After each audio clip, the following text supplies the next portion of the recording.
What's good, everybody? It's the Clown with Cap Show. UFC 292 was amazing, iconic. Shout out to the new bantamweight champion of the world, Sugar Sean O'Malley. I called this. I knew what was going to happen. It was just a great game plan, even though the bantamweight is a little dog division, 135. But, you know, we got to give respect when respect is due. So shout out to Sugar, man. I just seen this coming, even though Aljamain Sterling, you know, he did have a good game plan in round one, even though he was 0 for 2 on takedowns. But overall, Sugar set it up perfectly. Had Aljamain Sterling come in, and then Sugar hit him with a clean right hand that dropped him. Then he started grounding and pounding, then the ref took him off. But it was just a great performance by Sugar. Sugar was definitely way better on the feet. The only way that Aljamain Sterling was going to win this fight was take it to the ground, and he could not do it. You know, 0 for 2 on takedowns. They're just not going to cut it for a championship fight here. Even though it's a little dog division, 135, there's wolves bigger than these guys. I just think overall, Sugar just had a great game plan. He knew that, hey, if this fight's going to stay on the feet, I'm going to win this fight eventually. I'm going to catch him. I'm going to knock him out. He came in, Sterling came in, and Sugar just hit him with a crispy right hand, just boom, just nailed him and just dropped him. Just dropped him like a bag of ice. And it was just, I just knew this was going to happen. Sugar is just, he's legit. Even though a lot of people look at Sugar, you know, they judge a book by its cover and say, oh, he's a pothead. He's not training every day. He's not hungry. Well, we just saw who really is training every day. We saw that he is hungry. He is passionate about the UFC. Now he's the new bantamweight champion of the world. So shout out to Sugar Sean O'Malley. I knew this was coming, dude. This was a heck of a fight. And Sugar, man, he's great on the feet. And I would really say that he's the best probably stand-up fighter in the UFC right now. Even though it's a baby weight, 135, I think he's kind of similar to how like McGregor was back in like 2014, 2015 time. Just really unorthodox, just different type of movements that you don't see coming. And he set it up perfectly. And Sterling came in and he was just trying to get to Sugar. And then all of a sudden he hit him with a clean right that really, I don't think Sterling saw this coming. I didn't think he saw the right coming, and that's why he dropped. It was just a clean shot. And watching Sean O'Malley come up in the UFC, a lot of the shots that he's given out are just crispy, on target, and they're not really shots where it's like, oh, I'm going to throw 100% power into this. It's more timing and precision and just boom, just quick shots where it's like, oh my gosh, like it's kind of scary in a way where it's just super fast, super clean, and that's how it went. And Sugar just had a great game plan. He knew that, hey, if he's not going to take me down, Aljamain Sterling was 0 for 2 on takedown, so he knew, hey, if this is going to stand up at the feet, I'm going to win, and that's what he did. Second round, within a minute in the second round, Sugar just nailed him with the right, grounded and pounded him. The ref took him off, and that's it, dude. The new bantamweight champion of the world. So let's give respect to, you know, obviously Aljamain Sterling. You know, really, he was a champion for a while, even though I do think it was a fluke win against Pierre Yan twice. The first fight, really, he was getting dominated, dude, and he won the belt by illegal knee. I thought that was kind of fugazi in a way, but overall, Sugar Sean O'Malley, he's the top dog right now. He's the champion of the world, dude. So obviously, he's on his high horse. After the fight, there was respect between both men, which is great. You know, will we see a rematch with this? Obviously, I do think so. I think it'll probably be next year. I think Aljamain Sterling should get, you know, one more fight, a couple more fights before he gets the rematch. I don't think it's going to be an immediate rematch between these guys, but Sugar Sean O'Malley, he's young in the sport. I'm telling you, he's hungry. Even though he smokes weed a lot, that it is what it is. But at the end of the day, dude, I'm telling you, he's got the striking ability. I think he's got one of the best stand-up in the UFC. I think he has the best stand-up in the UFC. He really does. He has that precision, timing, and power all mixed into one, dude. It's crazy. You know, it just knocked Aljamain Sterling out. I saw it coming. I called it. Everyone cashed out. All the whales cashed out on these parlays. Just a great time, right? This is the best time to become a millionaire in America, dude, in 2023. This is the best time, dude. Like, you know, back 100 years ago, you couldn't get rich on sports betting, dude. You couldn't get rich on dude, you just couldn't. You could not do it. Nowadays, you can become multimillionaires by sports betting, which sounds pretty ignorant, right? But it's true. It happens every day, and somebody just became a millionaire tonight off these fights, and Sugar Sean O'Malley, what a come up, dude. Just a crazy just be right hand. Everybody goes crazy. It's awesome. And I think what's next for Sugar Sean O'Malley is, look, obviously defend your belt. Maybe even go up in weight, dude. I mean, 135, that's Chihuahua weight, dude. That's little boy weight. Go up to 155, 170, dude. Like, I walk around at 170. Like, imagine fighting a 170er right now, dude. That would be silly. But Aljamain Sterling, what's next for him? Obviously get back in the win column, have a couple more fights under your belt. Then I expect a rematch with this fight. But I just saw this coming, dude. I didn't think Aljamain Sterling, even though he was champion, when he first became champion, he wasn't deserving of that, dude. He threw it, yes, the opponent threw an illegal knee. Pierre Young threw an illegal knee, and then he finally won the belt. Then the second fight, he won by fluke, a couple takedowns here and there, trying to control the fight. But overall, I just saw this coming, dude. Aljamain Sterling, he's done. He's no longer the champion. He's going to have to work his way back up to become champion. But I called it, dude. Sugar Sean O'Malley by knockout is probably the easiest call, on this fight card. Besides Wei Li, Zhang Wei Li. Hey, shout out to Zhang Wei Li one time. Oh, my gosh. She outstruck her opponent, the largest differential for a woman's fight in UFC history, dude. She had 296 strikes, dude.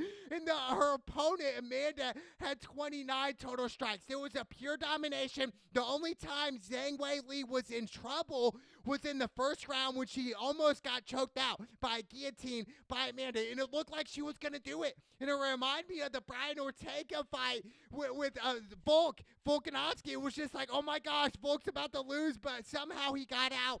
Zhang Wei Li battled back from that guillotine, somehow just escaped it. I don't know how, but I thought for sure she could have tapped in round one.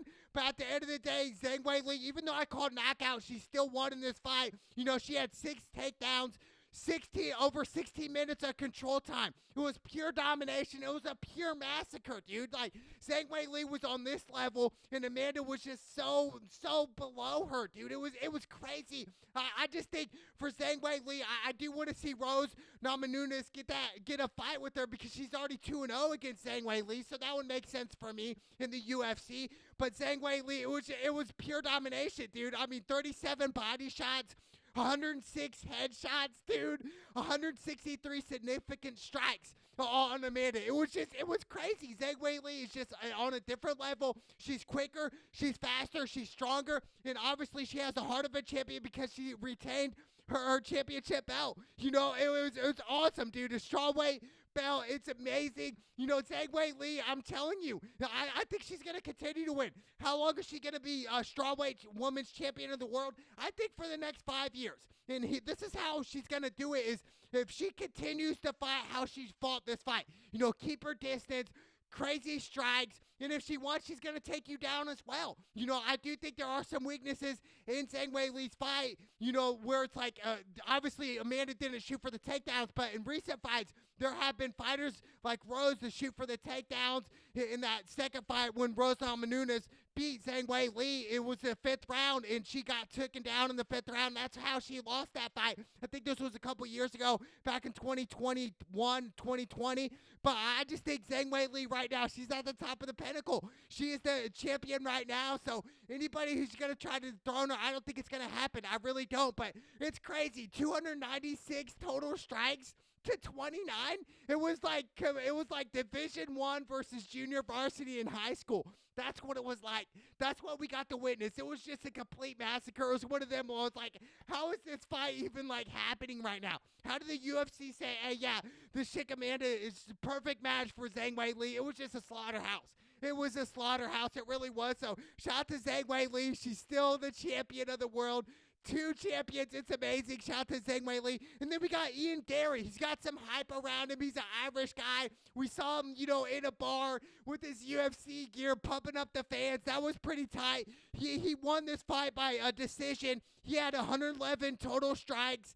I think, in this fight, he was 2 for 2 for takedowns. about 3 minutes of control time. He had 43 leg kicks. That was the difference here in this fight with Ian. Now, obviously, Neil, he had 51 total strikes, 7 body shots. That's about it. It was just levels to this. And I think for Ian, dude, the leg kicks were the difference maker. He threw 43 and 43 connected, dude. It just slow him down. And it was just one of them things where it's like, hey, I'm just going to continue to do what I do. And I'm going to continue to attack your legs, attack your weak points, and that's what's going to happen. So shout out to Ian Gary, man. I mean, what a come up here. He's undefeated, he's young, and he's hungry, and he's Irish.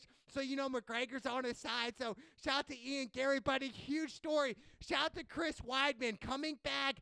He hasn't fought since 2021, April of 2021, when he snapped his leg in half, dude. Everybody thought Chris Weidman was done, even though we did lose by decision tonight.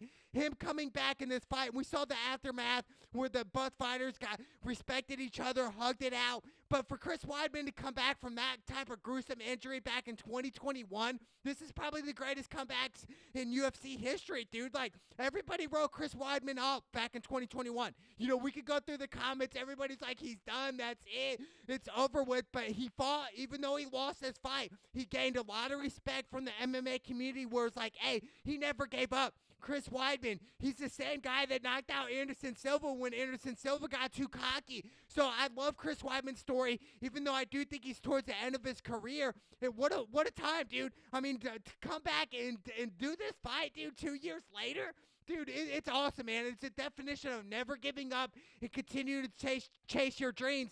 And anything is possible in America and in the world. So shout out to Chris Weidman, even though he lost. What a comeback of the ages, really. And then Marlon Vera, he won by decision. He had 141 total strikes on Pedro. I just think, you know, his little dance at the end after the fight was awesome. You know, I love some of these UFC fighters. Their celebrations sometimes crack me up. You know, obviously McGregor started it with the walk, with like the silly walk with his arms going back and forth. It's just silly, but, you know, I love it, dude. I mean, UFC, dude, it's a very violent sport. Obviously, everybody loves it, including myself. Why do we love it so much? Well, the thing is why we love it is, well, we're not in there. We're not in the octagon. We're not taking the body shots. We're not taking the leg kicks. We're not taking the punches to the face. So for the fans, it's easier for us to like it because we're not in there. We're not in there getting battle tested. We're not in there getting punched in the face. So obviously, it's easy for us to be like, oh, this dude's a pussy, or this dude doesn't know what he's doing, and this and that. But at the end of the day, every UFC fighter on the UFC roster would whoop anybody's ass on the street in a regular fight. You know, regular civilian, any of that. So, you know, let's be careful how we speak to some of these UFC fighters. I'm telling you, they are dogs. But shout out to Zhang Weili. What a massacre. I mean, just completely domination from Division I, and she fought a junior varsity fighter. But the main event, Sugar Sean O'Malley, I called it. I told you guys to go Sugar by knockout. It was one of the easiest. Zhang Weili and Sugar, these two were the easiest fights for me. You know, it's probably the best picks all year in 2023 this year in the UFC. Besides the John Jones fight and Cyril Gane, that was probably the easiest fight as well. Some people really went Cyril Gane, and I'm just like, it gets to go John Jones. You guys forgot. John Jones hasn't lost, dude. Like, John Jones is a complete GOAT. He went through every champion in the world, dude. John is the GOAT. But Sugar Sean O'Malley, the new champion, well-deserved. I'm telling you what, I think he's going to retain his championship belt, his bantamweight championship belt, for a very long time. He's just got to stay humble. He cannot let this get to him. You know, it's easy. And, you know, he's young. You know, he's got some fame. He's got some money. So for Sugar, it could get dangerous here. You know, a lot of people can go after you. You know, hey, I need money, this and that. People who really aren't true to you will go after you. You know, so I just think for Sugar Sean O'Malley, the most important thing for him is surround yourself with the right people. Don't go to a different crowd. You know, surround yourself with good, loyal leaders around you, and I think Sugar Sean O'Malley could be champion for the next 5 years. I really do. You know, even longer if he 100% to his craft, doesn't let the fame and fortune get to him, kind of how we've seen like McGregor in a way. Even though, yes, McGregor's changed the UFC, made it to where it's at today, but in a way, McGregor, you know, we see that he's not as hungry anymore. You know, drinking a little bit more, not training all the time. So there's definitely is a little bit, you know, differences there. You know, we see in McGregor. Obviously, McGregor's beyond rich now. He's wealthy. He's going to be a billionaire soon. But for Sugar Sean O'Malley, surround yourself with the right people. And Aljamain Sterling, he's going to get that rematch eventually, even though I do think he needs to fight maybe Pierre Young again for the third time. You know, you just never know. I think the UFC will come up with something, but Sugar Sean O'Malley with the right hand and the new champion. Shout to Sugar Sean O'Malley and Zhang Wei Li. What a time. UFC 292. It's the Clownwood Cab Show. Let's go!